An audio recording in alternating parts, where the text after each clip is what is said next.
Si cette histoire vous intéresse, n'oubliez pas de vous abonner à notre chaîne et dites-nous de quelle ville vous nous regardez. Continuons.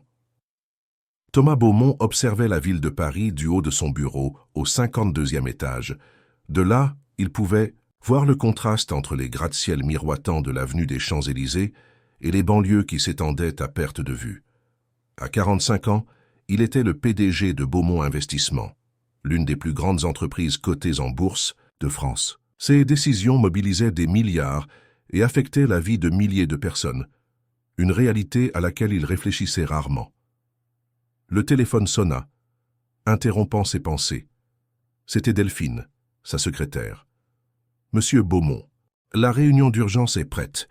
Tout le monde vous attend dans la salle de conférence. » Thomas ajusta sa cravate italienne, jeta un dernier coup d'œil à son reflet dans la vitre de la fenêtre et se dirigea vers la réunion.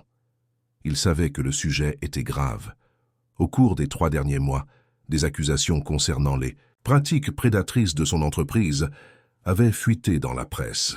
Les investisseurs étaient nerveux, les actions chutaient, et sa réputation construite sur 2 décennies s'effondrait à chaque nouveau titre négatif. En entrant dans la salle, il fut accueilli par les visages tendus de son équipe de direction. Claire Moreau, directrice marketing, fut la première à parler dès qu'il s'assit. « Thomas, les chiffres ne mentent pas. Nous avons perdu 38% de valeur boursière en 45 jours. Les investisseurs abandonnent le navire. Nous avons besoin d'une stratégie radicale pour renverser cette situation. Et que suggérez-vous ? Nous avons déjà engagé les meilleures agences de relations publiques du pays, répondit Thomas, impatient. Rémi Vaillant, son directeur, juridique et ami de longue date, s'éclaircit la gorge avant de parler. Les communiqués de presse et les dons ne suffisent pas. Les gens vous voient comme un symbole d'inégalité, de cupidité. Nous devons humaniser votre image, transformer le vilain en héros. Thomas laissa échapper un rire sec. Et comment comptez-vous réaliser cette magie? Claire fit glisser un dossier sur la table. Nous avons un plan audacieux, mais avec le potentiel de changer complètement la narrative. Thomas ouvrit le dossier et fronça les sourcils en lisant la première page. C'est une plaisanterie? Absolument pas, répondit Claire, gardant son professionnalisme. Nous proposons un mariage, une union qui démontrerait un engagement social, de l'humilité et une transformation. Mariage. Avec qui? Ma petite amie actuelle est un mannequin. International. Nous marier maintenant ne ferait que renforcer l'image d'ostentation. Rémi intervint. Nous ne parlons pas de Vanessa. Nous proposons quelque chose de bien plus percutant. Un mariage avec quelqu'un qui symbolise l'opposé de tout ce que vous représentez actuellement. Thomas regarda les visages autour de la table, s'attendant à ce que quelqu'un brise le silence par un rire, révélant que tout n'était qu'une mauvaise blague. Personne ne le fit. Vous voulez que j'épouse une personne sans domicile fixe, une mendiante? L'incrédulité dans sa voix était palpable. Nous préférons le terme « personne en situation de vulnérabilité sociale », corrigea Claire. Et oui, c'est exactement ça. Imaginez les gros titres. Un milliardaire épouse une femme sans abri et promeut une véritable transformation sociale. Ce serait un coup de maître pour reconstruire votre image. Thomas se leva brusquement. Ajustant son costume Armani à 10 000 €. Vous avez perdu la tête. Ma vie personnelle n'est pas à vendre. Votre entreprise, si, rétorqua Rémi, avec la franchise que seul un ami de 3 décennies pouvait avoir. Dans 6 mois, si nous continuons sur cette tendance, Beaumont Investissement ne sera plus qu'un chapitre dans les livres de gestion sur la chute des géants. Thomas marcha jusqu'à la fenêtre, essayant de digérer cette proposition absurde. Derrière la vitre, la ville pulsait, indifférente à son dilemme personnel. Il pensa à son père, Antoine Beaumont, qui avait commencé avec une petite société de courtage dans le centre de Paris dans les années 80, et aux nuits où il l'avait vu travailler jusqu'à l'aube. L'empire qu'il avait hérité et développé était maintenant menacé. Comment cela fonctionnerait-il en pratique? Demanda-t-il finalement sans se retourner. Claire expliqua le plan. Il choisirait soigneusement une femme sans abri, quelqu'un d'apparence propre, sans dépendance, apparente, de préférence jeune et articulée. Il lui offrirait une somme généreuse, un contrat de confidentialité et, après une période déterminée, un divorce discret avec une pension à vie. Tout serait présenté au public comme une histoire d'amour improbable, une rencontre d'âmes qui transcendaient les barrières sociales. Nous avons déjà quelques candidates en tête, conclut-elle, en passant d'autres photos.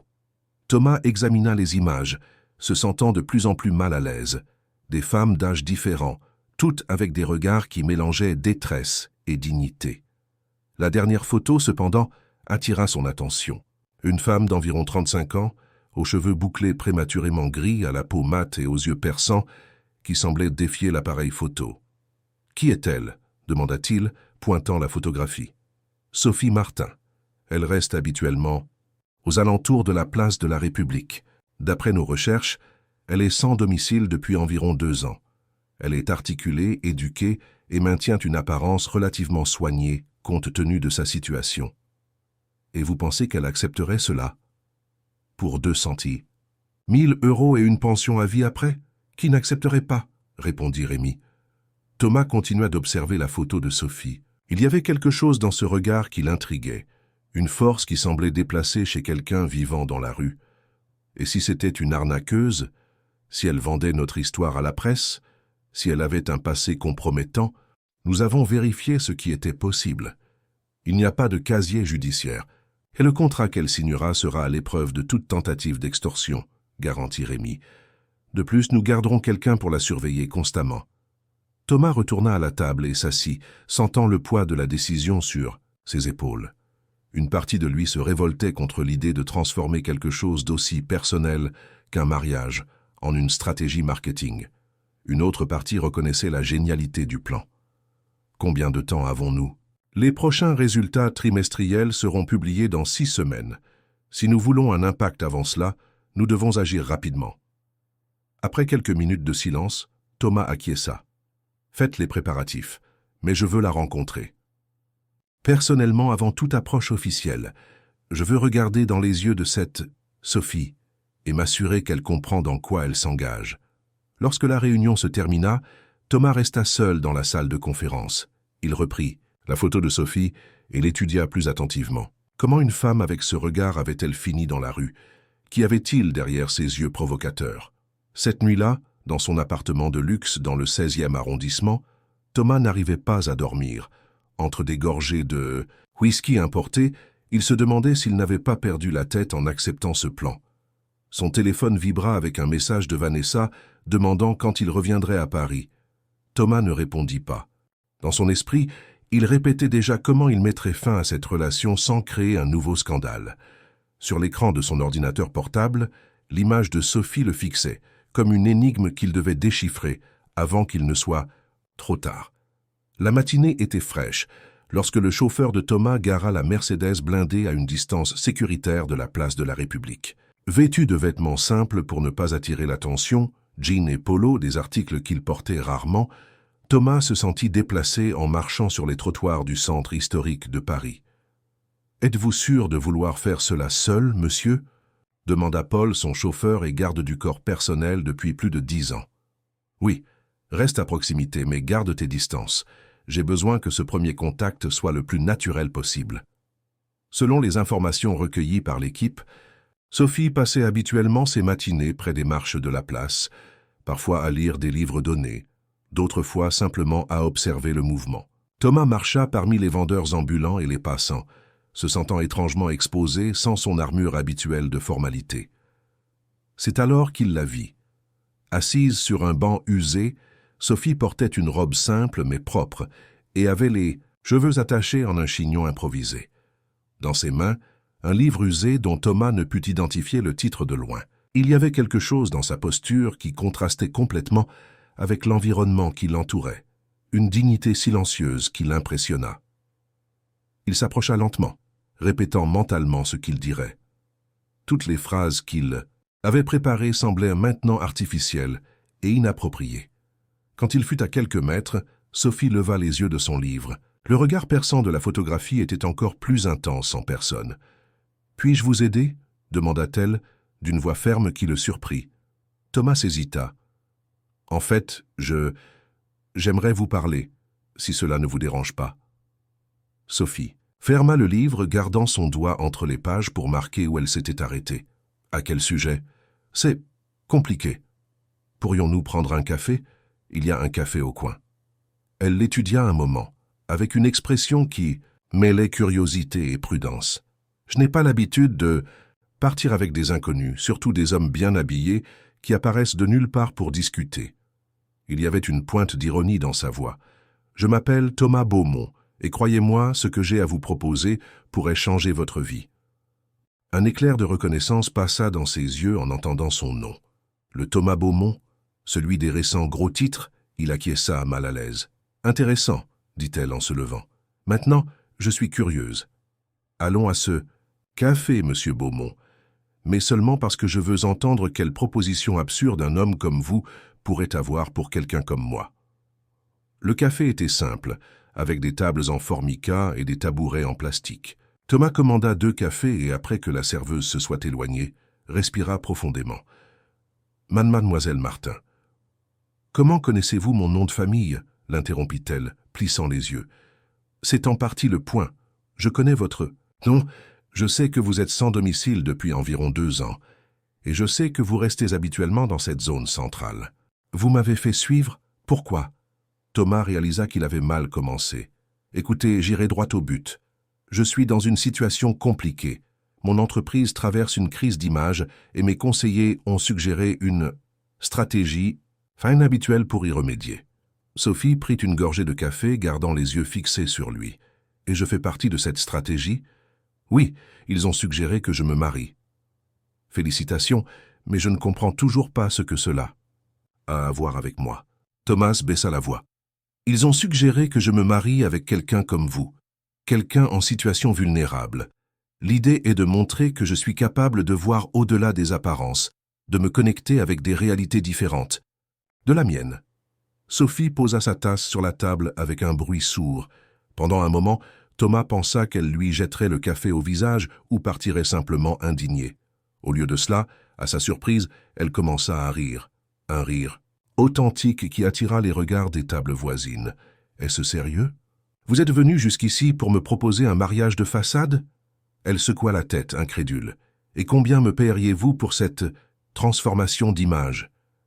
200 000 € immédiatement après la cérémonie, plus une pension à vie après le divorce, qui aurait lieu dans 1 an ou 2. Sophie arrêta de rire, son visage devenant sérieux. Et qu'aurais-je à faire exactement?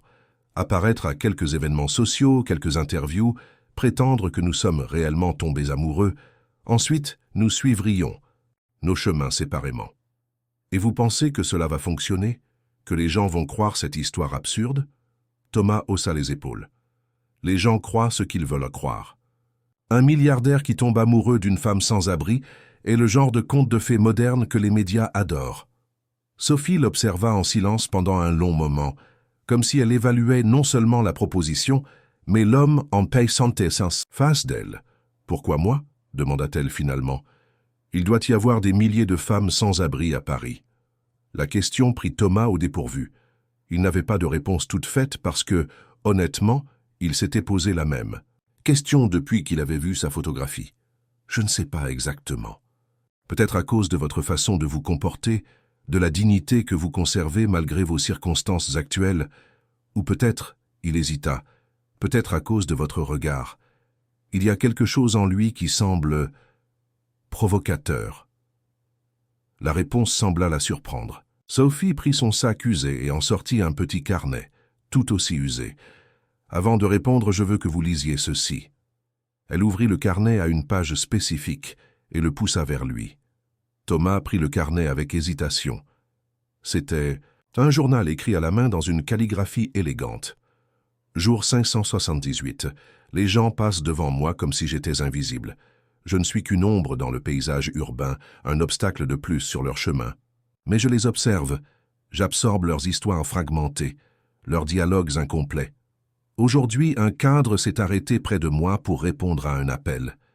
Il parlait de millions comme on parle de monnaie, tout en ignorant complètement l'homme allongé à quelques mètres, enveloppé dans du carton. Il y a une déconnexion fondamentale dans cette ville, une cécité sélective qui permet à tant de tragédies de se dérouler en plein jour, invisible pour ceux qui ne veulent pas voir. Quand Thomas leva les yeux du journal, il vit que Sophie l'observait attentivement. « Vous écrivez bien » commenta-t-il, véritablement impressionné. « Très bien, en fait. »« J'étais écrivaine » répondit-elle simplement. avant que tout ne s'effondre. Cette information ne figurait pas dans le rapport. Sur elle, Thomas se sentit qu'intrigué. Que s'est-il passé? Cela ne fait pas partie de votre proposition d'affaires, n'est-ce pas? Mon histoire personnelle. Non, mais je suis curieux. Alors gardez votre curiosité pour plus tard, si j'accepte votre proposition absurde. Elle reprit le journal. Et si j'accepte, je veux ajouter quelques conditions au contrat. Thomas acquiesça, surpris par l'assurance avec laquelle elle négociait. Lesquelles? Premièrement, je veux la liberté de continuer à écrire. Deuxièmement, je veux accès à une bibliothèque substantielle. Troisièmement, elle fit une pause comme si elle évaluait si elle devait continuer. Je veux que vous lisiez ce que j'écris. Pas tout, mais ce que je juge important. Ce n'étaient pas les conditions auxquelles Thomas s'attendait. Il pensait qu'elle demanderait plus d'argent, des bijoux, des vêtements de marque. C'est inhabituel, mais j'accepte vos conditions. Je n'ai pas encore dit que j'acceptais, rétorqua-t-elle. Et allez-vous accepter? Sophie regarda par la fenêtre du café, observant le mouvement de la place. Après un long moment, elle se retourna pour le regarder. Oui, pas pour les 200 000 € ni pour la pension, bien que je ne vais pas prétendre que je n'ai pas besoin de l'argent. Je vais accepter parce que je suis curieuse de voir jusqu'où cette farce peut aller et ce que je peux apprendre sur des gens comme vous dans le processus. Thomas tendit la main qu'elle serra fermement. Nous avons un accord, alors. Oui, monsieur Beaumont, nous avons un accord. Maintenant, si vous allez faire de moi votre épouse, je suggère que nous commencions par quelque chose de fondamental. Appelez-moi Sophie. Quand ils sortirent du café, Thomas remarqua Paul qui les observait discrètement de l'autre côté de la rue. Il fit un signe subtil, indiquant que tout allait bien. Il regarda Sophie, qui marchait à ses côtés avec une posture droite qui défiait ces circonstances, et se demanda dans quoi exactement il s'était embarqué. Cette femme était bien plus que ce qu'elle semblait être, et quelque chose lui disait que les prochains mois seraient très différents de ce que lui et son équipe avaient prévu. Les 3 semaines qui précédèrent le mariage passèrent comme un tourbillon. Sophie fut installée dans un appartement provisoire à Saint-Germain-des-Prés, où une équipe complète de professionnels travailla intensément à sa transformation. Stylistes, coiffeurs, nutritionnistes, professeurs d'étiquette et même fin coach en communication furent engagés pour la préparer à son nouveau rôle. Claire supervisait personnellement chaque détail, satisfaite du choix de Thomas. Sophie était ce qu'elle appelait un diamant brut, intelligente, articulée et avec une beauté naturelle qui, une fois polie, brillerait dans les événements sociaux. « Je ne veux pas qu'elle paraisse artificielle », instruisit Thomas lors d'une réunion. « Gardez son essence, c'est ce qui la rend intéressante. » Cet après-midi-là, il visita l'appartement pour vérifier les progrès. Il trouva Sophie assise sur le balcon en train de lire. Ses cheveux, autrefois ternes, montraient maintenant des boucles bien définies, avec des mèches grises stratégiquement conservées, lui conférant un air de sophistication naturelle. Elle portait une robe simple mais élégante, qui mettait en valeur sa silhouette sans paraître ostentatoire. « Bonjour », dit-il, l'observant avec un intérêt sincère. Sophie leva les yeux de son livre. « Bonjour, vous êtes venu inspecter l'investissement. » Le ton ironique ne passa pas inaperçu. « Je suis venu voir comment vous vous adaptez. À la prison dorée?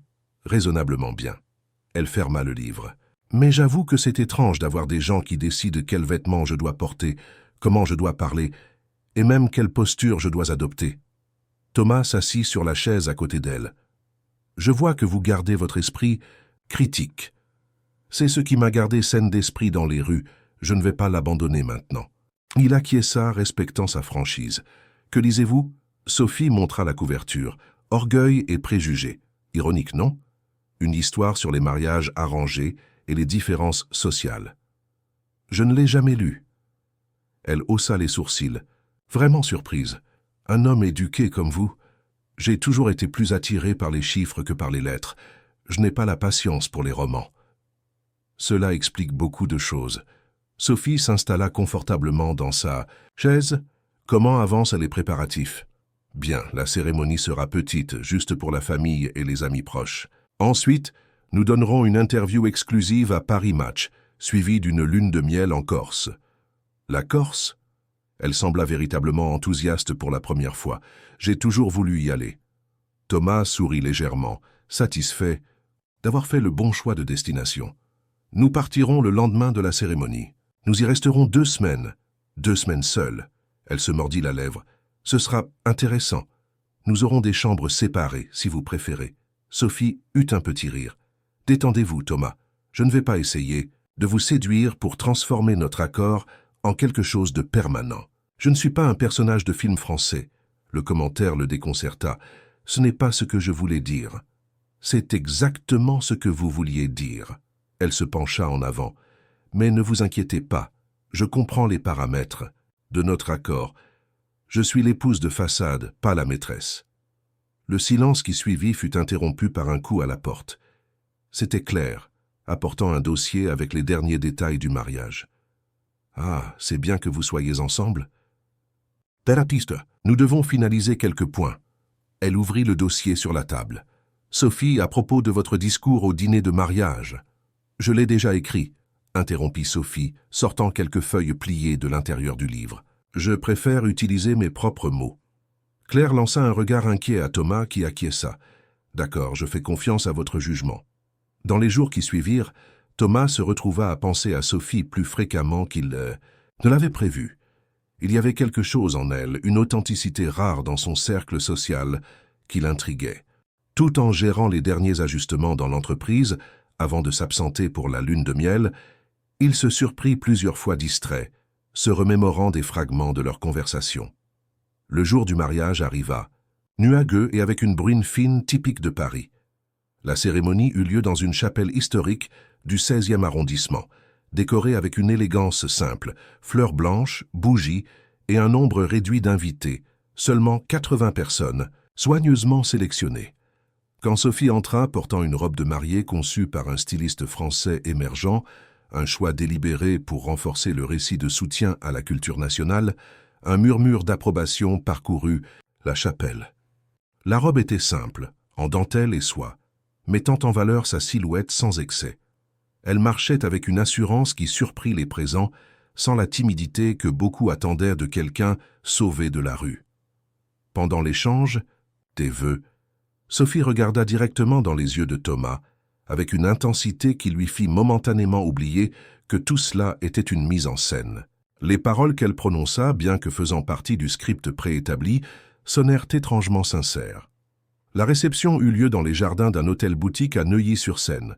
Tandis qu'il circulait, parmi les invités, Thomas remarqua comment Sophie s'adaptait avec une facilité surprenante à cet environnement. Elle conversait sur l'art, la littérature et même l'économie avec aisance, impressionnant même les plus sceptiques parmi ses amis. « Où l'as-tu vraiment trouvé ?» demanda Hélène Dubois, une mondaine qui connaissait Thomas depuis des années, tout en observant Sophie converser avec animation avec un groupe d'entrepreneurs. « Je te l'ai déjà dit, à la place de la République. » Hélène haussa un sourcil, parfaitement dessiné. « S'il te plaît, Thomas, cette femme a plus de classe et d'intelligence que la moitié des personnes à cette fête. Tu peux raconter l'histoire romancée à la presse, mais pas à moi. » Avant qu'il puisse répondre, il fut appelé pour les discours. Après son propre discours, répété et poli par Claire, ce fut le tour de Sophie.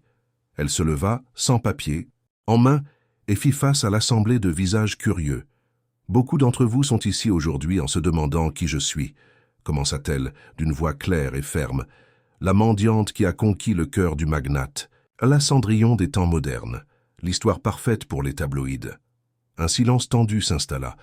Claire, assise à proximité, se raidit visiblement. « La vérité est que je suis simplement une femme qui a connu de près les extrêmes de la vie, qui a appris que la ligne entre tout avoir et n'avoir rien est plus mince que nous ne l'imaginons.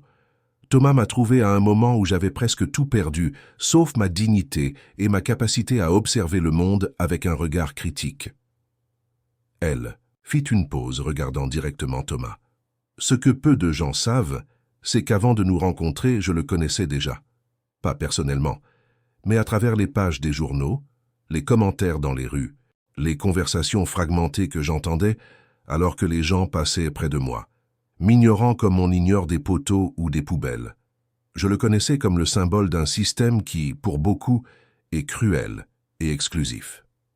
Le malaise était palpable. Thomas sentit un frisson parcourir son échine, craignant où ce discours allait mener. Mais alors je l'ai rencontré personnellement. Et j'ai découvert quelque chose que les gros titres ne montrent pas. Un homme complexe, capable de gestes surprenants. Un homme qui, malgré tous ses privilèges, porte ses propres fardeaux et doutes. Sophie leva son verre. Je ne suis pas ici pour prétendre que notre histoire est un conte de fées traditionnel. Je suis ici parce que je crois que des relations improbables comme la nôtre peuvent construire des ponts sur des abîmes sociaux qui semblent infranchissables.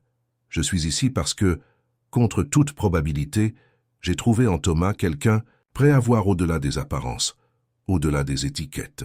Et cela, mes amis, est beaucoup plus rare et précieux que n'importe quelle fortune.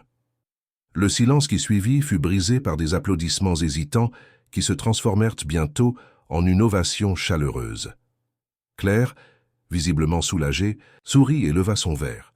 Thomas, cependant, resta immobile, assimilant les paroles de Sophie. Elle avait transformé un mensonge en quelque chose qui sonnait presque comme une vérité, quelque chose avec un but plus grand que simplement sauver sa réputation. Quand leurs regards se croisèrent à nouveau, il vit quelque chose de différent dans ses yeux. Ce n'était pas seulement le défi qu'il avait remarqué lors de leur première rencontre, mais quelque chose de plus complexe, un mélange de compréhension et d'attente, comme si elle le défiait non seulement de maintenir la façade, mais de la rendre réelle d'une certaine façon. Cette nuit-là, après le départ des derniers invités, Thomas et Sophie furent conduits à la suite présidentielle de l'hôtel où ils passèrent la nuit avant de partir pour la Corse. Dans l'ascenseur, un silence inconfortable planait entre eux.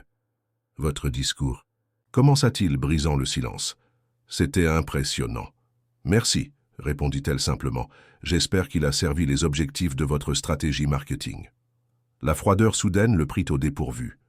Ce n'était pas seulement cela, c'était sincère. Sophie le regarda fixement.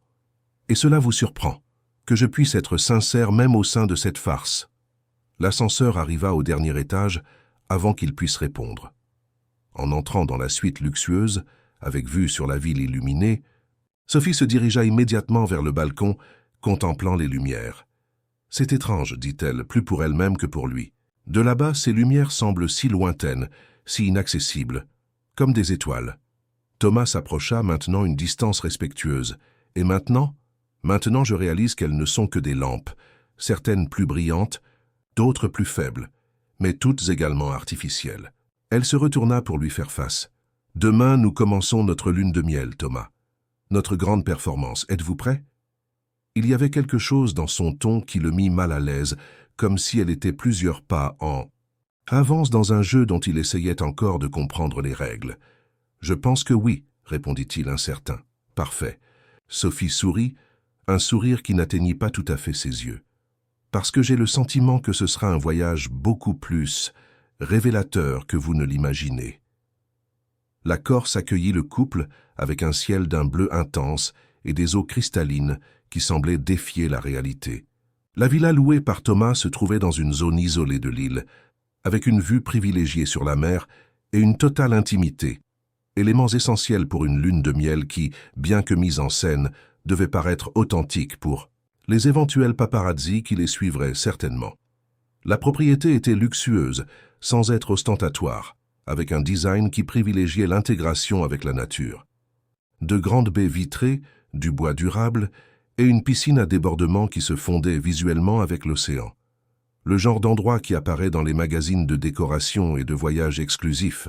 « C'est magnifique », commenta Sophie, observant le coucher de soleil depuis la terrasse le premier jour. Elle portait une robe légère en coton et ses boucles dansaient dans la brise marine.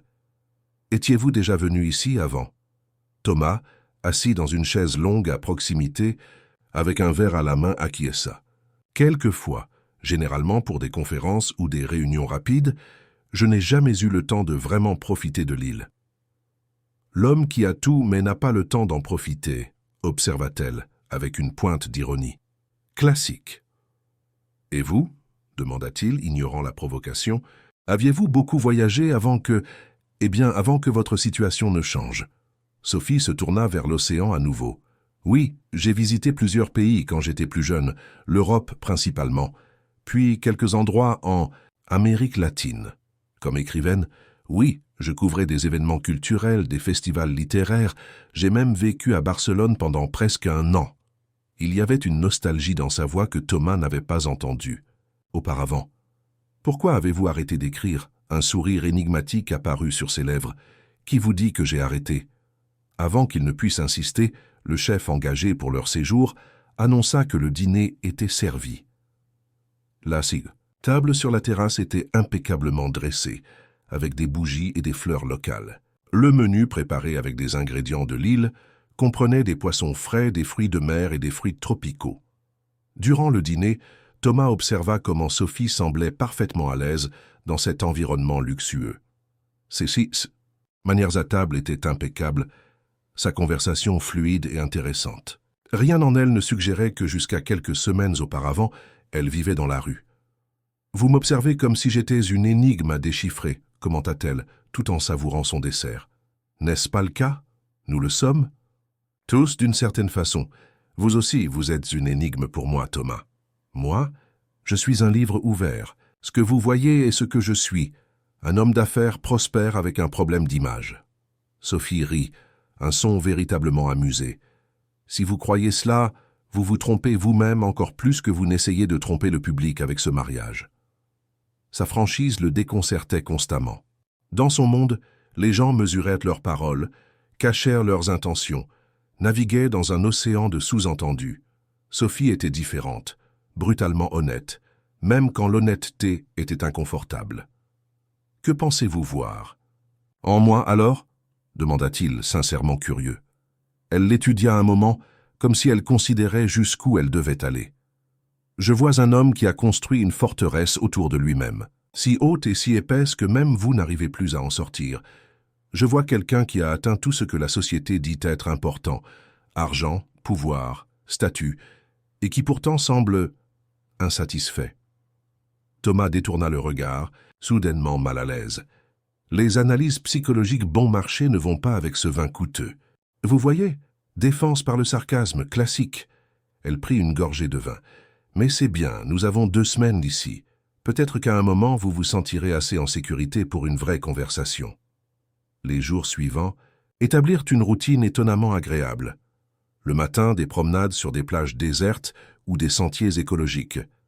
L'après-midi, des plongées dans des eaux cristallines ou des moments de lecture au bord de la piscine. Sophie avait apporté une petite collection de livres et passait des heures absorbées par eux, prenant occasionnellement des notes dans son journal. Le 4e jour, lors d'une baignade dans une crique isolée, Thomas observa Sophie nageant, avec aisance parmi les poissons colorés. Il y avait une liberté dans ses mouvements, une joie authentique qui le fit sourire involontairement. Quand ils remontèrent, ils s'assirent sur les rochers pour se reposer. « Vous semblez heureuse ici », commenta-t-il.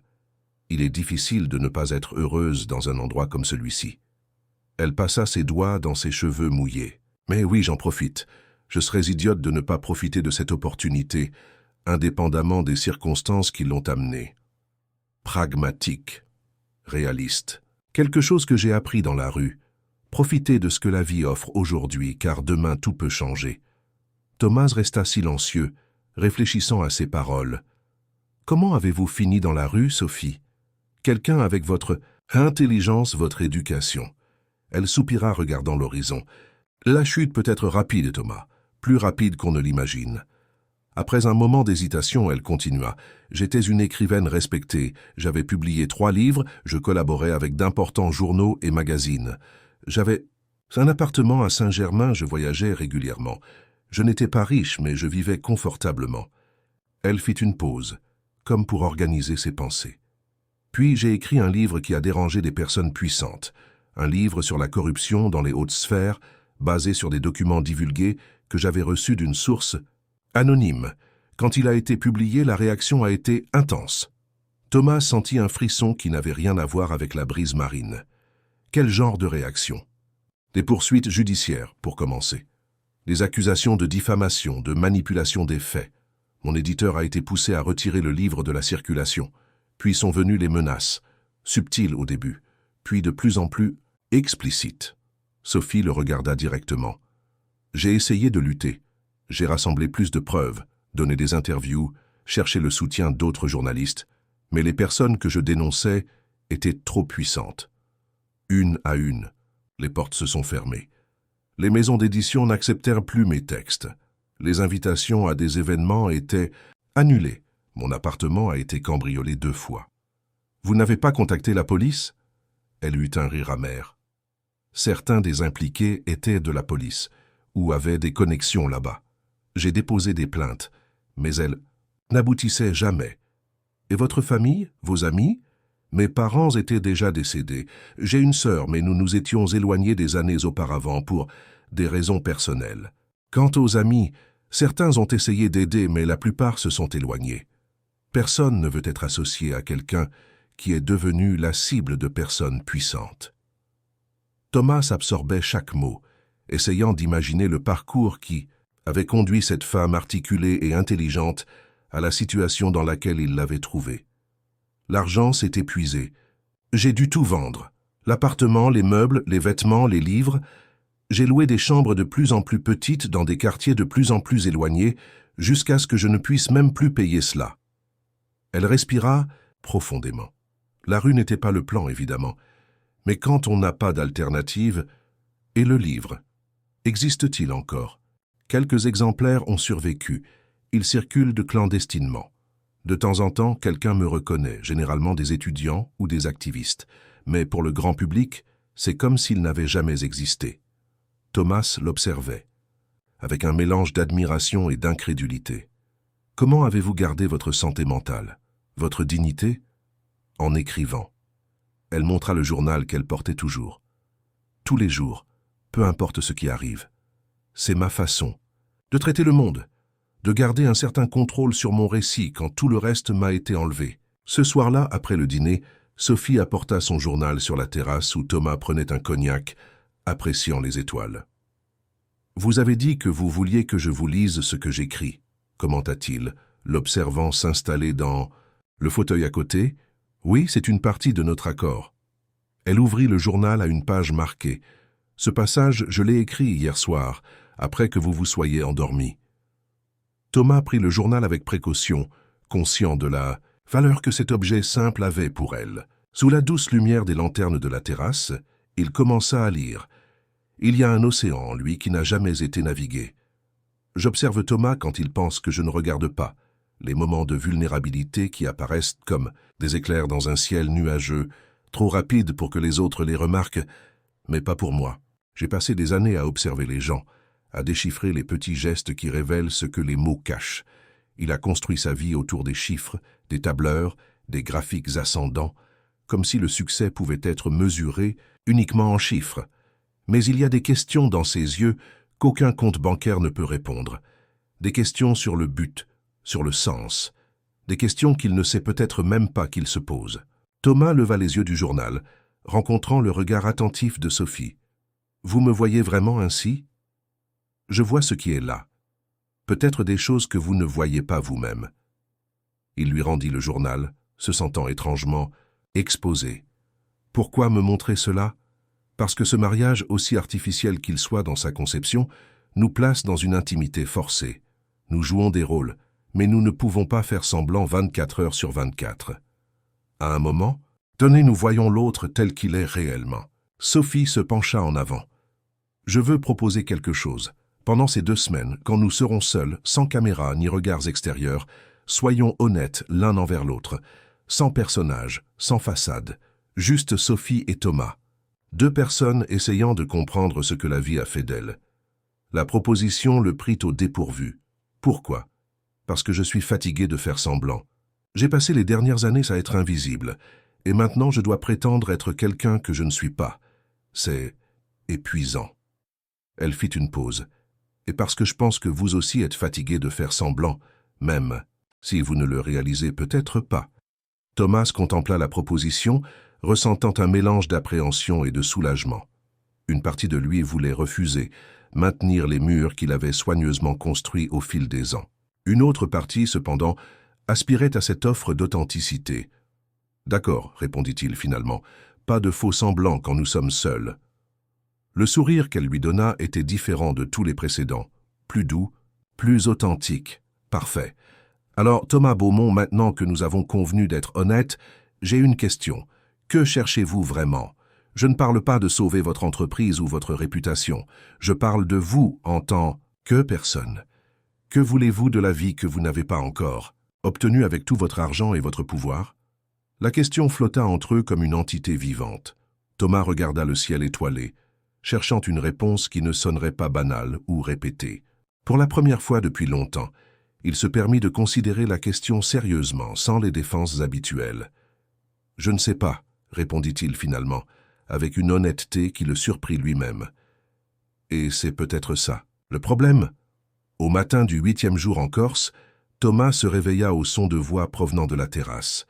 Encore somnolent, il reconnut la voix de Sophie, mais l'autre, masculine et avec un léger accent corse, lui était inconnue.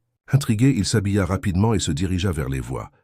En arrivant sur la terrasse, il trouva Sophie conversant avec animation avec un homme d'environ 50 ans, aux cheveux grisonnants et à la peau bronzée par le soleil. Il portait des vêtements simples mais propres et avait un air de tranquillité qui contrastait avec la tension que Thomas ressentit immédiatement. « Ah, vous êtes réveillé » dit Sophie, souriant. « Thomas, voici Michel Santini, un vieil ami. » L'homme se leva et tendit la main. Sa poignée était ferme, ses yeux perspicaces. « Je rencontre enfin le célèbre Thomas Beaumont. Sophie m'a beaucoup parlé de vous. » Thomas lui rendit sa poignée de main, essayant de cacher sa surprise et son malaise. « Je ne savais pas que nous attendions des visites. »« Nous n'en attendions pas, » répondit Sophie naturellement. « Michel m'a trouvé.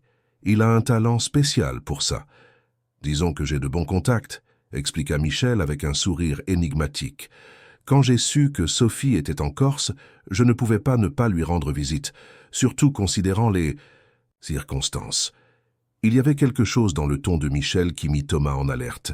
Cet homme était au courant de leur accord.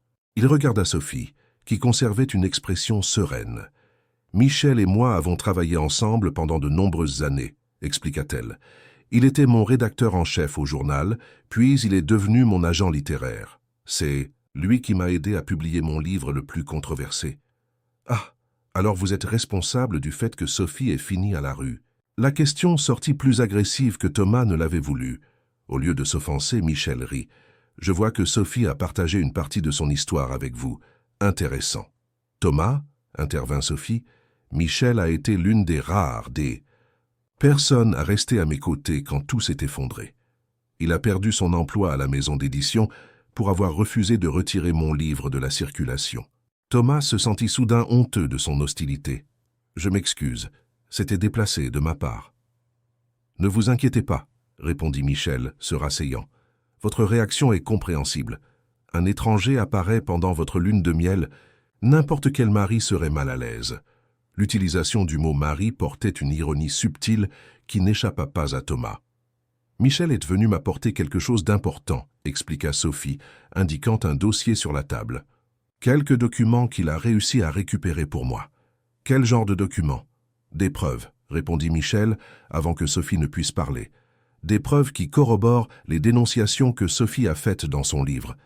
Des documents qui, à l'époque, ont été rejetés comme des falsifications ou des spéculations, mais qui peuvent maintenant être vérifiés. » Thomas s'assit, se sentant de plus en plus mal à l'aise avec la tournure de la conversation. « Et pourquoi apporter cela maintenant, pendant notre lune de miel ?» Sophie et Michel échangèrent un regard. « Parce que Sophie a maintenant une plateforme à nouveau, » expliqua Michel. « En tant qu'épouse de Thomas Beaumont, ses paroles ont du poids. Des gens qui l'ignoraient auparavant vont maintenant l'écouter. »« Attendez un instant, » interrompit Thomas, alarmé. « Cela ne faisait pas partie de notre accord, notre mariage. Est une stratégie pour reconstruire mon image, pas pour ressusciter une croisade journalistique qui a failli lui coûter la vie. »« La vie ?» Michel haussa les sourcils. « Choix de mots intéressant. Alors Sophie vous a parlé des menaces ? » ?»« Oui, elle les a mentionnées, » répondit Thomas mal à l'aise. « Mais elle ne vous a probablement pas raconté tous les détails, » poursuivit Michel. « Comment ils ont retrouvé le corps de notre informateur dans un terrain vague à Marseille ? Ou comment son appartement a été incendié accidentellement, alors qu'elle était sur le point de remettre plus de preuves à la police nationale. Thomas regarda Sophie qui gardait les yeux fixés sur la table, ses mains légèrement tremblantes. « C'est vrai ?» Elle acquiesça lentement. « Je n'ai pas tout raconté. Certains souvenirs sont difficiles. Et vous voulez ressusciter tout. Cela maintenant. Mettre Sophie en danger à nouveau. Le risque n'a jamais complètement disparu, répondit Michel. Mais maintenant la situation est différente. En tant qu'épouse d'un homme puissant, Sophie a une protection, une visibilité, et les personnes qu'elle a dénoncées ont plus à perdre en s'attaquant à Madame Beaumont qu'elle n'avait en s'attaquant à une journaliste freelance. Thomas secoua la tête, incrédule. Vous utilisez notre mariage comme bouclier, et vous utilisez Sophie comme accessoire de relations publiques, répondit Michel calmement. Ne jugez pas nos motivations sans examiner les vôtres, Monsieur Beaumont. Ça suffit, vous deux, intervint Sophie. Michel, tu as déjà livré ce que tu es venu livrer. Je te remercie de ta préoccupation et de ton effort, mais les décisions concernant ce qu'il faut faire de ces documents sont les miennes. Et Thomas, elle se tourna vers lui, notre accord reste tel qu'il est. Je ne ferai rien qui compromette votre image ou la stratégie que nous avons établie. Michel se leva reconnaissant le signal pour partir. Je respecterai votre décision, Sophie, comme je l'ai toujours fait. Il prit un chapeau de paille qui était sur la table. Mais rappelez-vous ce que j'ai toujours dit, la vérité ne prescrit pas. Finalement, elle trouve son chemin. Après, une accolade chaleureuse à Sophie et une poignée de main formelle à Thomas, Michel partit, laissant derrière lui un silence chargé de tension. « Je suis désolé pour ça, » dit finalement Sophie. « Je ne savais pas qu'il viendrait. Mais vous ne semblez pas surprise par ce qu'il a apporté. » Elle soupira. « Michel n'a jamais abandonné notre travail. Même quand j'ai dû m'éloigner pour survivre, il a continué à enquêter, à collecter des preuves, à maintenir le contact avec des sources. Et maintenant, il veut que vous utilisiez votre nouveau statut d'épouse pour reprendre cette bataille. Il veut la justice. Comme je la voulais. Comme je la veux toujours, à un certain niveau. » Sophie regarda le dossier sur la table. « Mais je comprends les termes de notre accord, Thomas. Je ne ferai rien qui vous nuise. » Thomas l'observa attentivement, percevant la lutte intérieure reflétée dans ses yeux. Pour la première fois, il vit clairement le sacrifice qu'elle faisait, non seulement en prétendant être son épouse, mais en abandonnant une cause pour laquelle elle avait tout risqué. « Qui étaient ces personnes que vous avez dénoncées ?» demanda-t-il, surpris par son propre intérêt. Sophie hésita. « Êtes-vous sûr de vouloir savoir ?»« Oui, si nous maintenons notre promesse d'honnêteté, j'ai besoin de comprendre ce qui est en jeu pour vous. » Elle acquiesça, ouvrant le dossier, que Michel avait apporté. Elle en sortit une copie usée d'un livre intitulé « Ombre du pouvoir, le réseau qui contrôle la France ». Sur la couverture, le nom de Sophie Martin comme auteur. « Mon troisième et dernier livre », expliqua-t-elle. Cela a commencé comme une enquête sur des systèmes de blanchiment d'argent, impliquant des entreprises de construction et le marché immobilier à Paris. Mais au fur et à mesure que je creusais plus profondément, j'ai découvert des connexions avec des politiciens, des juges, des hommes d'affaires de haut rang. Elle ouvrit le livre à une page marquée où il y avait un diagramme montrant des connexions entre diverses entreprises et personnes. Cet homme ici, pointa-t-elle vers un nom au centre du diagramme, est Eugène Mercier. Officiellement, un respectable homme d'affaires du secteur immobilier, officieusement le centre d'un réseau de corruption qui mobilise des milliards. Thomas sentit un frisson. Il connaissait Eugène Mercier. Pas personnellement, mais leurs chemins s'étaient croisés lors d'événements sociaux, et Beaumont Investissement avait financé certains de ses projets par le passé. Ces entreprises sont des façades pour le blanchiment d'argent, continua Sophie. De l'argent des pots de vin, des détournements de fonds publics, des contrats surfacturés. Il a des connexions avec au moins 3 préfets, des dizaines de députés et plusieurs juges dans les tribunaux supérieurs. Thomas feuilleta le livre, reconnaissant d'autres noms, des personnes avec qui il avait dîné, serré la main, fait des affaires. Le malaise grandissait dans sa poitrine. Quand le livre a été publié, la réaction a été immédiate. Des procès pour diffamation, des campagnes de discrédit contre moi, des pressions sur la maison d'édition. En quelques mois, j'étais dépeinte comme une journaliste irresponsable qui avait fabriqué une conspiration pour vendre des livres. Et il n'y avait personne qui pouvait vous soutenir. Aucune institution. Sophie sourit tristement. Les institutions qui auraient dû me protéger étaient compromises, et celles qui ne l'étaient pas avaient peur de s'opposer à des personnes aussi puissantes. Thomas continua d'examiner le livre, absorbant l'étendue des dénonciations et la méticulosité de l'enquête de Sophie. Ce n'était pas un travail amateur ou sensationnaliste, mais une recherche solide, basée sur des documents, des témoignages et des analyses financières détaillées. C'est, il chercha le mot juste, impressionnant, le travail que vous avez fait ici. Merci, répondit-elle, avec un petit sourire. C'était l'œuvre de ma vie, littéralement considérant ce qu'elle a coûté. Et qu'est-ce que Michel a apporté maintenant? Quelles nouvelles preuves sont-ce? Sophie prit une autre enveloppe du dossier. Des documents bancaires qui confirment des transferts entre des sociétés écrans liées à Eugène et des comptes à l'étranger appartenant à 3 juges qui ont classé des affaires contre lui.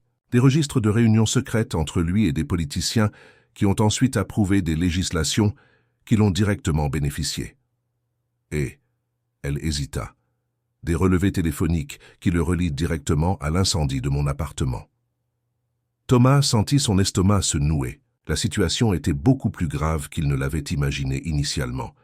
Et que comptez-vous faire de tout cela? Sophie ferma lentement le dossier.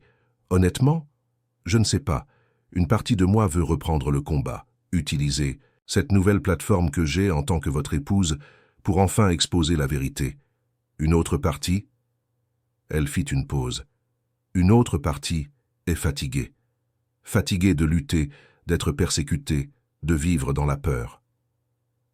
Le silence, qui suivit, fut interrompu par le bruit des vagues se brisant sur la plage en contrebas. Thomas observa Sophie, la force dans ses yeux contrastant avec la vulnérabilité dans sa posture. Il vit pour la première fois avec une clarté totale la complexité de la femme qu'il avait épousée.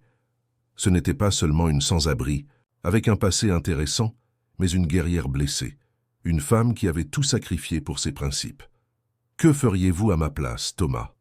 demanda-t-elle soudainement. La question le prit au dépourvu. « Moi ?» ?»« Oui, si vous aviez des preuves d'un système de corruption qui affecte tout le pays, mais que vous saviez qu'exposer ces preuves pourrait vous coûter tout, que feriez-vous » Thomas réfléchit à la question, conscient que sa réponse révélerait plus sur lui-même qu'il n'était peut-être prêt à montrer. « Honnêtement, probablement rien, admit-il finalement. Je me convaincrais que ce n'était pas mon combat, que cela ne valait pas le risque, que d'autres pourraient le faire à ma place. » Sophie acquiesça, sans jugement dans son regard. « Et c'est pourquoi. Nous sommes où nous sommes, n'est-ce pas? Vous construisant des empires et moi vivant dans la rue. Nos choix nous définissent, pour le meilleur ou pour le pire. » Ces paroles touchèrent Thomas avec une force à laquelle il ne s'attendait pas. Il se vit reflété dans ses yeux, non pas comme le puissant PDG, l'homme à succès que le monde connaissait, mais comme quelqu'un qui avait fait des choix sûrs, qui avait prospéré au sein d'un système sans jamais le remettre en question. « Yeti, n'est pas trop tard pour faire des choix différents, » dit-elle presque dans un murmure. Avant que Thomas ne puisse répondre, son téléphone portable sonna. C'était Claire, lui rappelant le dîner qui était prévu pour ce soir-là avec un influent blogueur de voyage qui, par coïncidence, était sur l'île et avait demandé à rencontrer le couple de jeunes mariés. « La vraie vie nous rappelle, » commenta Thomas en raccrochant. « Nous devons reprendre nos rôles. » Sophie acquiesça, rangeant le livre et les documents dans le dossier. « Oui, nous avons un spectacle à maintenir. » Tandis qu'elle se retirait pour se préparer pour le dîner, Thomas resta sur la terrasse, contemplant l'océan. Les révélations de cette matinée avaient ébranlé ses certitudes, le forçant à questionner non seulement le système dans lequel il opérait, mais son propre rôle en son sein. La visite de Michel avait apporté plus que des documents incriminants. Elle avait apporté des questions que Thomas ne s'était jamais permis de poser. Et maintenant, dans le silence de cette terrasse avec vue sur la mer, il se demandait s'il était prêt pour les réponses. Les jours suivants se déroulèrent dans un équilibre délicat entre les moments publics où ils interprétaient le rôle du couple amoureux et les moments privés, marqués par des conversations de plus en plus profondes. La visite de Michel avait supprimé la dernière barrière entre eux, soulevant des questions qui transcendaient l'accord commercial qui les unissait. Au matin du 12e jour en Corse, Thomas reçut un appel inattendu de sa sœur, Élodie. « Thomas, j'ai besoin de ton aide, » dit-elle, la voix tremblante. « Camille a une forte fièvre depuis 2 jours. Le médecin ici dit que ça pourrait être la dengue. Je dois l'emmener à Paris, mais tous les vols sont complets à cause d'un festival qui se déroule sur l'île. » Camille, la nièce de Thomas, avait seulement 6 ans et était le centre de l'univers d'Élodie, mère célibataire, depuis que son mari l'avait abandonnée pendant sa grossesse. Les deux passaient leurs vacances sur une petite île proche de la Corse. « Calme-toi, » répondit Thomas, sentant l'urgence dans la voix de sa sœur. « Je vais envoyer le jet privé vous chercher. Il devrait arriver dans quelques heures. » Sophie, qui écoutait la conversation depuis la terrasse, s'approcha lorsque Thomas raccrocha, visiblement préoccupé. « Ta nièce est malade ? » ?»« Ah oui, ça semble grave. » Élodie est paniquée. Il passa la main dans ses cheveux, un geste que Sophie avait déjà identifié comme un signe de son anxiété. « Je vais demander au pilote d'aller les chercher et de les amener ici. De la Corse, il sera plus facile de trouver un vol pour le continent. » « Quand arrive-t-elle ? » ?»« Dans 3 ou 4 heures, si tout se passe bien. » Sophie acquiesça. « Je vais préparer la chambre d'amis et voir avec le chef ce que nous pouvons offrir à une enfant malade. » L'efficacité et le pragmatisme avec lesquels elle prit en charge la situation surprirent Thomas. Pendant qu'il passait des appels pour organiser le transport, Sophie arrangeait la maison pour accueillir une enfant malade, demandant au personnel des tisanes médicinales, des soupes légères et vérifiant la température de la climatisation dans les chambres. Quand Élodie et Camille arrivèrent finalement, la petite fille était fiévreuse et léthargique. Élodie, habituellement composée et élégante, semblait avoir vieilli de plusieurs années en quelques jours, avec des cernes profonds et le visage marqué par l'inquiétude. « Merci de nous aider, » dit-elle en embrassant son frère, puis elle remarqua Sophie, qui se tenait discrètement quelques pas en arrière. « Tu dois être Sophie. Excuse-nous d'envahir ainsi ta lune de miel. »« Ne t'inquiète pas pour ça, » répondit Sophie, avec un sourire bienveillant. « Nous allons prendre soin de Camille. La chambre est prête avec une température contrôlée et j'ai déjà commandé quelques repas légers qui pourraient l'aider à récupérer. » Élodie regarda sa belle-sœur avec un mélange de surprise et de gratitude. Clairement, ce n'était pas ce qu'elle attendait de la mendiante que son frère avait épousée dans un arrangement que toute la famille savait être artificiel. Sophie guida Élodie et Camille jusqu'à la chambre préparée, tandis que Thomas accompagnait le pilote avec les bagages. Quand il revint, il trouva Sophie assise sur le lit à côté de Camille, appliquant des compresses froides sur son front tout en racontant une histoire d'une voix basse et mélodieuse. Élodie observait depuis le fauteuil voisin, avec une expression de soulagement en voyant sa fille, finalement détendue après des jours d'agitation fébrile. « Où as-tu appris à faire ça ?» demanda Thomas plus tard, quand ils laissèrent la mère et la fille se reposer. « Dans la rue, on apprend à prendre soin des autres, » répondit simplement Sophie. « J'avais une amie qui a attrapé une pneumonie pendant un hiver particulièrement rigoureux. Nous nous sommes abrités dans un squat, abandonné et j'ai pris soin d'elle pendant des semaines, improvisant avec ce que nous avions. » Ce soir-là, pendant qu'ils dînaient sur la terrasse, Élodie les rejoignit, laissant Camille dormir sous l'effet des antipyrétiques. « Elle va mieux, » informa-t-elle, en se servant un verre de vin. « La fièvre a un peu baissé. Merci pour... »« Les soins, Sophie. Je ne m'attendais pas. » « Tu ne t'attendais pas à ce qu'une ancienne sans-abri sache s'occuper d'un enfant malade ?» compléta Sophie, avec un sourire qui adoucissait l'acidité de l'observation. Élodie rougit. « Excuse-moi, je ne voulais pas être condescendante. C'est juste que... Eh bien, Thomas nous a si peu parlé de toi, et les circonstances du mariage étaient si inhabituelles. »« Ne t'inquiète pas, » répondit Sophie. « Je comprends la surprise. Je ne m'attendais pas moi-même à être ici, dans une maison luxueuse en Corse, à prendre soin de la nièce de mon mari. » Le terme « mari » flotta dans l'air un moment, chargé d'une ironie que seuls Thomas et Sophie comprenaient pleinement. La conversation dériva vers des sujets plus légers, Élodie se révélant plus détendue et ouverte que Thomas ne l'avait espéré. Sa sœur, toujours si critique et protectrice, semblait véritablement impressionnée par Sophie. Le lendemain matin, pendant qu'ils prenaient leur petit déjeuner, un cri d'Élodie brisa la tranquillité. Ils coururent vers la chambre et trouvèrent Camille en train de convulser sur le lit, les yeux révulsés, le corps secoué de spasmes violents. « Mon Dieu, que se passe-t-il » cria Élodie, paralysée de terreur. Thomas se figea, ne sachant comment réagir. Ce fut Sophie qui prit le contrôle de la situation. Avec des mouvements rapides et précis, elle tourna Camille sur le côté, écarta les objets qui pourraient la blesser et commença à donner des instructions. Thomas appelle le médecin de l'île, explique la situation, dit que nous avons besoin d'une ambulance de toute urgence. Élodie, aide-moi à la maintenir sur le côté pour qu'elle ne s'étouffe pas. N'essaie pas de retenir ses mouvements, protège simplement sa tête.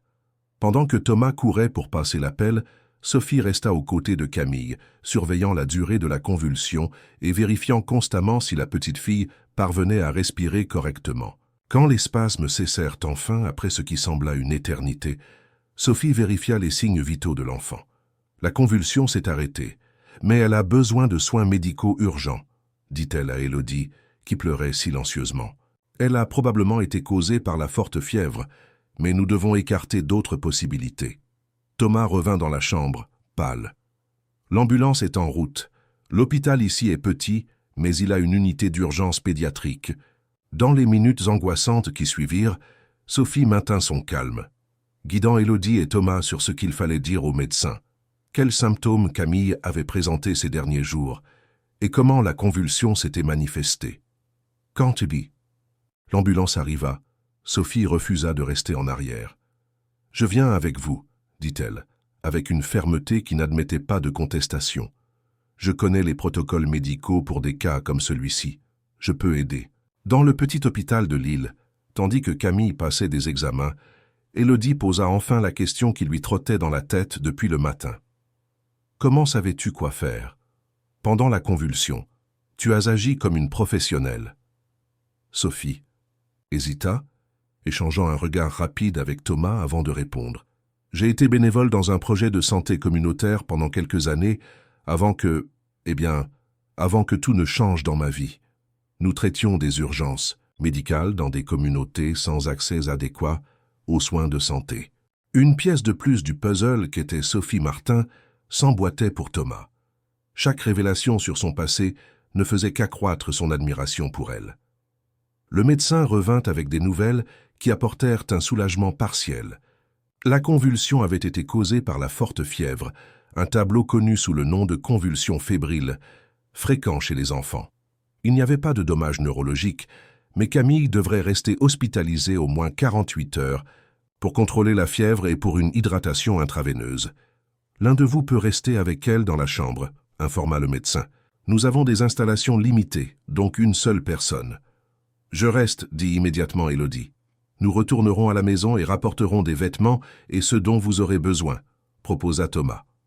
Quand ils revinrent à l'hôpital, quelques heures plus tard, avec une valise contenant des articles essentiels pour Élodie et Camille, ils trouvèrent la petite fille éveillée, encore fiévreuse mais consciente, tandis qu'Élodie lui lisait une histoire. « Tante Sophie !» s'exclama Camille en les voyant, surprenant tout le monde par la familiarité du traitement. « Maman m'a dit que c'est toi qui m'as aidé quand j'étais malade. » Sophie sourit, s'approchant du lit. « Et tu es déjà beaucoup mieux, je vois. Bientôt, tu pourras retourner jouer sur la plage. Tu reviendras me lire des histoires. Maman dit que tu racontes les meilleures histoires. »« Bien sûr que je reviendrai, » promit Sophie, échangeant un regard de compréhension avec Élodie. Quand ils sortirent de la chambre pour laisser mère et fille en intimité, Thomas arrêta Sophie dans le couloir. « Tante Sophie, les meilleures histoires, On dirait que tu as conquis ma nièce et ma sœur en un temps record. » Sophie haussa les épaules, mais ne put cacher un sourire satisfait. Les enfants sont de bons juges de caractère. Et quant à Élodie, disons que nous partageons plus que ce qu'elle imagine. Comment ça? Nous sommes des femmes qui ont affronté l'adversité, chacune à sa manière. Elle comme mère célibataire, moi dans la rue. Il y a une résilience commune, une compréhension sans mots. Dans les 2 jours qui suivirent, ils établirent une routine de visites à l'hôpital. Pendant qu'Élodie se reposait un peu, Sophie restait avec Camille, lui racontant des histoires que la petite adorait, des contes de princesses qui sauvèrent des royaumes, de petites filles courageuses qui affrontèrent des monstres, des histoires très différentes des contes de fées traditionnels que Camille connaissait. Thomas observait cette interaction avec un mélange de fascination et de confusion. La femme qui racontait des histoires à sa nièce qui avait agi avec tant de compétence lors d'une urgence médicale, qui conversait d'égal à égal avec sa sœur, semblait de plus en plus éloignée de l'image de la mendiante qui avait accepté de l'épouser pour de l'argent. La veille de la sortie d'hôpital de Camille, alors qu'il dînait sur la terrasse de la maison, Thomas exprima enfin ce qui le préoccupait. « Tu continues à me surprendre. » Sophie leva les yeux de son assiette. « Comment ça?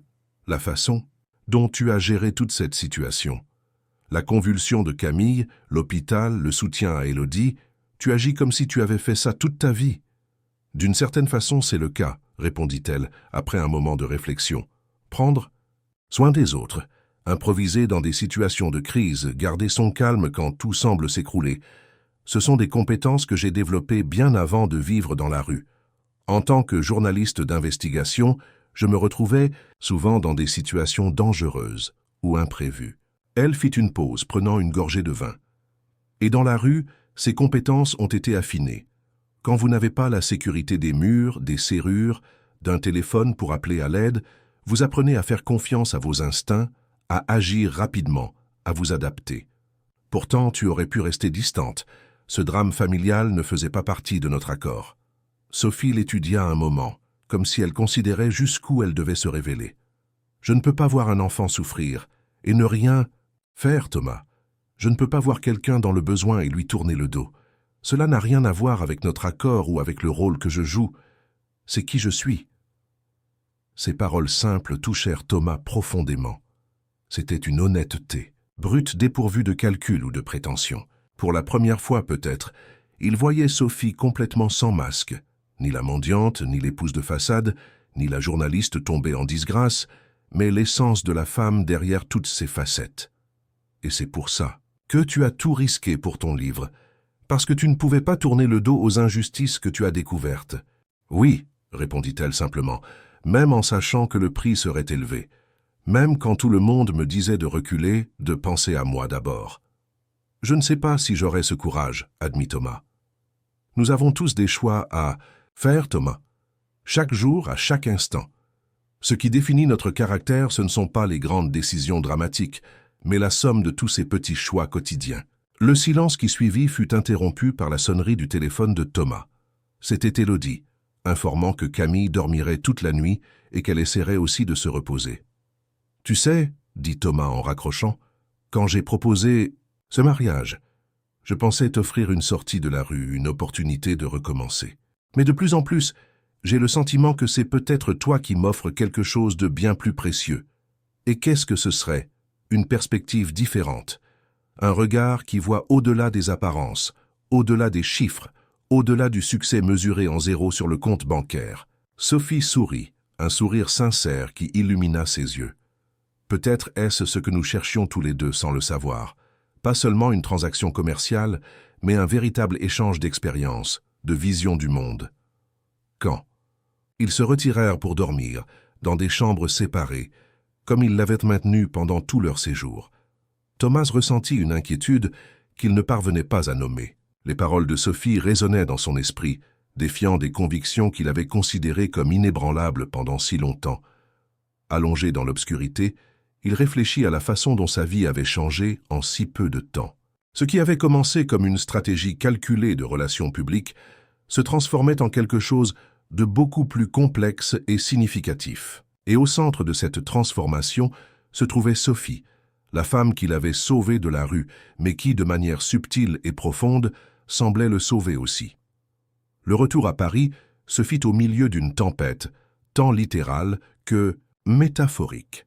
L'avion privé de Thomas affronta des turbulences pendant presque tout le trajet, un présage de ce qui les attendait dans la ville. Tandis que le jet descendait vers l'aéroport d'Orly, Claire les attendait avec des nouvelles urgentes. Dès qu'ils posèrent le pied sur la piste, ils furent accueillis par elle, visiblement tendus. « Nous ne pouvions pas prévoir cela, » dit-elle, remettant à Thomas une tablette avec les manchettes de divers portails d'information. « Ça a éclaté, cependant que vous étiez incommunicado à l'hôpital. » Thomas sentit son sang se glacer en lisant le titre principal. L'épouse de Thomas Beaumont est l'auteur d'un livre qui a dénoncé un système de corruption impliquant des partenaires commerciaux de l'homme d'affaires. Sophie, lisant par-dessus son épaule, pâlit. Comment l'ont-ils découvert? Quelqu'un a divulgué l'information à la presse, répondit Claire. Nous ne savons pas qui, mais le lien a été établi. Et maintenant, tous ressortent votre livre, vos dénonciations. Ça devient viral. Dans la voiture blindée qui les conduisait de l'aéroport à l'appartement de Thomas, le silence était pesant. Claire les informait de l'impact. Des journalistes campés devant l'immeuble, des demandes d'interview affluent, les actions de Beaumont Investissement oscillant frénétiquement, tandis que le marché essayait de comprendre les implications des révélations. « C'est un cauchemar de relations publiques », conclut-elle. « Nous avons besoin d'une stratégie immédiatement. Peut-être un communiqué niant toute connaissance préalable du livre, distanciant Beaumont Investissement des entreprises mentionnées. »« Non », interrompit Thomas, surprenant tant Claire que Sophie. « Nous n'allons rien nier. »« Comment ça ?» Claire le regarda incrédule. « Thomas, cela peut détruire tout ce que nous avons construit ces dernières semaines, l'image soigneusement reconstruite. L'image construite sur un mensonge, compléta-t-il, avec une clarté qui le surprit lui-même. Je suis fatigué des mensonges, Claire, des demi-vérités, des manipulations stratégiques. » Sophie l'observait attentivement, un mélange de surprise et quelque chose d'autre, peut-être de l'espoir dans ses yeux. « Que suggérez-vous alors ?» demanda Claire, essayant de maintenir son professionnalisme. « Je veux une conférence de presse, demain. Je vais parler personnellement de tout cela. Sans communiqué préparé, sans stratégie de limitation des dégâts, c'est un suicide ? » « D'entreprise, Thomas. »« Peut-être, » répondit-il calmement. « Ou peut-être est-ce exactement ce que nous devons faire. » Quand ils arrivèrent à l'appartement, un duplex au dernier étage d'un des immeubles les plus exclusifs de Paris, ils trouvèrent, comme prévu, un bataillon de journalistes qui attendait. Grâce à l'accès par le garage et à la sécurité renforcée du bâtiment, ils réussirent à entrer sans être vus. Une fois dans l'appartement, Sophie se dirigea immédiatement vers le balcon, observant la ville qu'il avait si longtemps ignorée et qui semblait maintenant avide de son histoire. « Vous n'avez pas besoin de faire ça, » dit-elle quand Thomas la rejoignit. « Vous pouvez me rejeter, dire que vous avez été trompé, que vous ne connaissiez pas mon passé. Cela sauverait votre entreprise. » Au prix de la vérité, il secoua la tête. « Non, j'ai déjà fait des choix comme celui-là avant, privilégiant les affaires sur les principes. Je ne veux plus vivre ainsi. » Sophie l'étudia attentivement, comme si elle essayait de déterminer la sincérité de ses paroles. « Qu'est-ce qui a changé ?»« Vous, » répondit-il simplement. « Vous connaître. Voir comment vous avez maintenu votre intégrité, même quand cela vous a tout coûté. Comment vous avez aidé Camille sans hésiter. Comment vous affrontez la vie avec honnêteté, même quand il serait plus facile de compromettre. » Elle sourit, un sourire doux, mais plein d'émotions contenues. « Il y a 2 semaines, vous me voyiez comme une stratégie de marketing. Et vous me voyez comme un milliardaire sans scrupules. Les gens changent, Sophie, ou peut-être redécouvrent-ils simplement des parties d'eux-mêmes qu'ils avaient oubliées. » Cette nuit-là, tandis que Claire travaillait frénétiquement aux préparatifs de la conférence contre sa meilleure recommandation professionnelle, Thomas et Sophie s'assirent dans la bibliothèque de l'appartement, planifiant ce qu'ils diraient. « Si vous voulez vraiment faire cela, » dit Sophie, « vous devez comprendre toutes les implications. Certaines des personnes que j'ai dénoncées ont des liens avec votre entreprise, des affaires communes, des investissements partagés. »« Je sais, » répondit Thomas. « J'ai déjà demandé un audit complet. Je veux savoir exactement où nous sommes, vulnérables, quels projets nous devons abandonner, quelles relations nous devons couper. Cela peut coûter des milliards. Probablement. » Il haussa les épaules avec une indifférence qui les surprit tous les deux. « Mais j'aurai encore assez pour vivre confortablement. Et pour financer des choses qui comptent vraiment. » « Comme quoi ? » ?»« Comme une fondation dédiée au soutien du journalisme d'investigation indépendant, » répondit-il, observant sa réaction. « Ou un fonds pour aider les personnes sans domicile à reconstruire leur vie, ou les deux. » Les yeux de Sophie brillèrent d'émotions contenues. « Vous êtes sérieux. Je n'ai jamais été aussi sérieux de toute ma vie. » Le lendemain matin, l'auditorium de Beaumont Investissement était bondé. Des journalistes de tous les médias importants du pays et quelques internationaux s'agglutinaient pour ce qui promettait d'être l'une des conférences de presse les plus significatives de l'année. Quand Thomas et Sophie entrèrent, côte à côte, un silence expectatif tomba sur la salle. Il portait un costume simple, sans cravate, un choix délibéré pour signaler un changement d'attitude. Elle portait une robe bleu marine, professionnelle mais élégante, ses cheveux bouclés aux mèches grises, encadrant son visage déterminé. Thomas ajusta le microphone et fit face à la foule de journalistes. « Bonjour, je vous remercie tous de votre présence. Je sais qu'il y a beaucoup de questions concernant les récentes révélations sur le passé de mon épouse, Sophie Martin-Beaumont. Nous sommes ici pour y répondre en toute transparence. » Il fit une pause, regardant brièvement Sophie, qui acquiesça pour l'encourager. « Premièrement, je veux confirmer que oui, Sophie est l'auteur du livre « Ombre du pouvoir », qui a dénoncé un système de corruption impliquant d'importantes figures du monde des affaires et politiques français. Et oui, certains des noms mentionnés dans son livre ont eu ou ont encore des relations commerciales avec Beaumont Investissement. » Un murmure parcourut la salle. Deuxièmement, je tiens à préciser que je connaissais l'histoire de Sophie avant notre mariage. Je n'ai pas été trompé, je n'ai pas été manipulé. Au contraire, j'ai été profondément inspiré par son courage et son intégrité.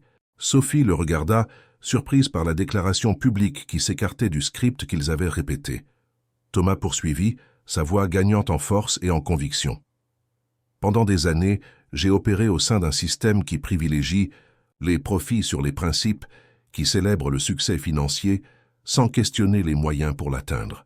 J'ai construit un empire en suivant ces règles non écrites, fermant les yeux sur des pratiques qui, si elles n'étaient pas illégales, naviguaient certainement dans des eaux moralement troubles. Il respira profondément. Connaître Sophie.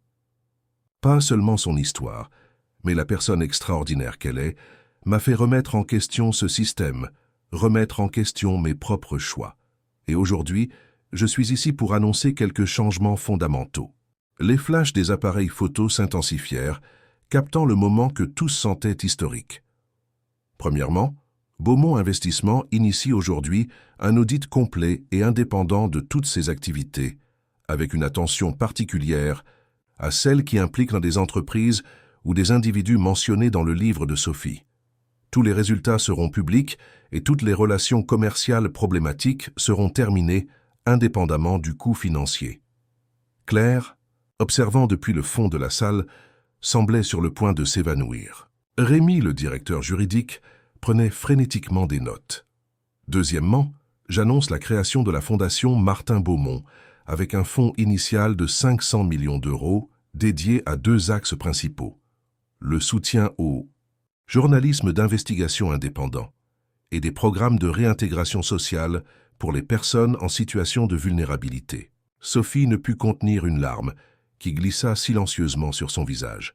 Et troisièmement, Thomas fit une pause, regardant directement Sophie. « Je veux annoncer que notre mariage, qui a commencé comme une stratégie de relations publiques, oui, j'admets cela publiquement, s'est transformé en quelque chose de beaucoup plus vrai et significatif que je n'aurais jamais imaginé possible. » Un soupir collectif parcourut l'auditorium. Sophie le regardait avec des yeux écarquillés, incapable de dissimuler sa surprise. Sophie m'a enseigné la valeur du courage, de l'intégrité, de la persévérance face à des adversités qui auraient brisé des personnes plus faibles. Et pour cela, aujourd'hui, devant vous tous, je veux faire quelque chose que je n'ai pas fait correctement la première fois. À la surprise de tous, y compris Sophie, Thomas s'agenouilla devant elle, prenant sa main.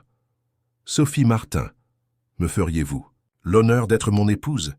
Pas par contrat, pas par stratégie, mais parce que, contre toute probabilité, au milieu d'une farce, nous avons trouvé quelque chose de vrai. » Pendant un moment qui sembla éternel, l'auditorium entier retint son souffle.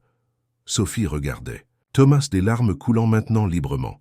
Quand elle parla, sa voix était basse mais ferme, à une condition. Thomas, toujours agenouillé, acquiesça. N'importe quoi. Que nous restions toujours honnêtes l'un envers l'autre, même quand la vérité est inconfortable ou douloureuse. Que cet engagement envers la vérité que nous prenons aujourd'hui devant tous s'étende à chaque aspect de nos vies. « Je promets, » répondit-il avec une sincérité qui le surprit lui-même. « Alors oui, » dit Sophie, souriant à travers les larmes. « Oui, j'accepte. » La salle explosa en applaudissements et flashs. Des journalistes se levaient, certains essuyant même des larmes discrètes. L'histoire du milliardaire et de la sans-abri venait de gagner un chapitre que personne, Pas même les protagonistes n'avaient prévu. Dans les jours et semaines qui suivirent, la tempête médiatique continua, mais avec un ton complètement différent de celui attendu. L'histoire de Sophie fut ressuscitée, son livre réédité et devint rapidement un best-seller. Les dénonciations qu'elle avait faites des années auparavant reçurent enfin l'attention qu'elles méritaient, aboutissant à des enquêtes officielles et à la chute de figures importantes du monde des affaires et de la politique. Beaumont Investissement subit, comme prévu, des pertes significatives. Certains investisseurs retirèrent leur capital, des projets furent annulés, des partenariats rompus. Mais étonnamment, de nouveaux investisseurs apparurent, attirés par la posture éthique et transparente que l'entreprise adoptait désormais sous la direction de Thomas et avec le conseil de Sophie.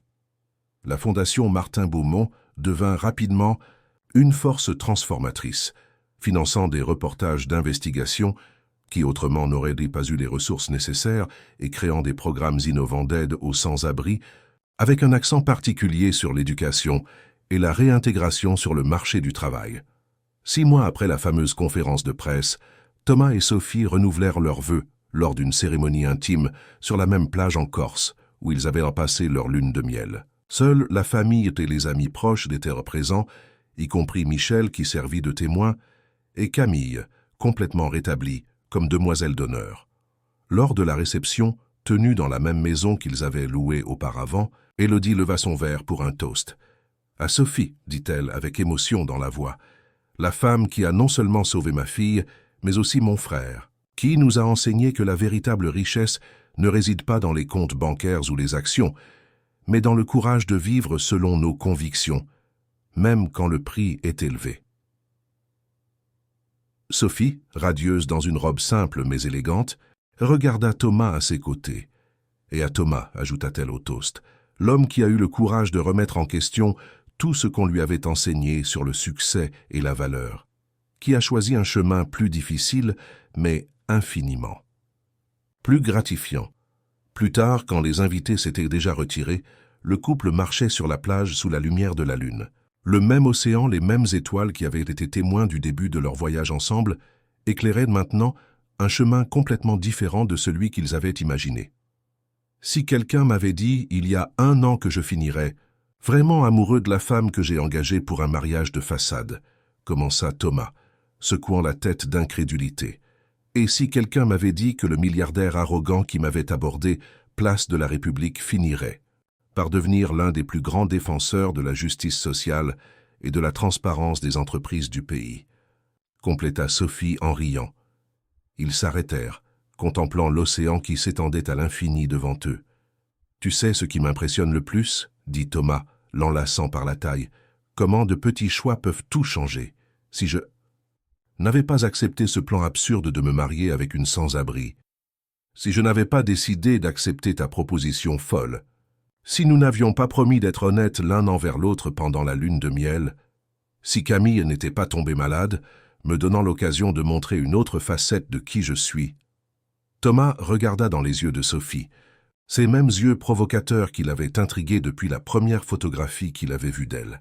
« La vie est faite de choix, comme tu le dis toujours, et je suis reconnaissant pour chaque choix qui nous a amenés jusqu'ici. Même ceux qui ont coûté quelques milliards, le taquina-t-elle avec un sourire espiègle. « Surtout ceux-là, répondit-il sérieux, parce qu'ils m'ont apporté quelque chose qu'aucun argent ne peut acheter. »« Quoi ?»« Un but, la paix intérieure, et toi, bien sûr. » Ils s'embrassèrent sous le ciel étoilé de Corse, tandis que les vagues baignaient doucement le sable de la plage. 2 mondes qui n'auraient jamais dû se rencontrer, unis maintenant par quelque chose de beaucoup plus fort et durable que n'importe quel contrat. Un amour né de l'honnêteté, du respect mutuel et du courage de choisir le chemin le plus difficile quand il aurait été si facile de suivre le courant. Et cette nuit-là, tandis que l'île dormait,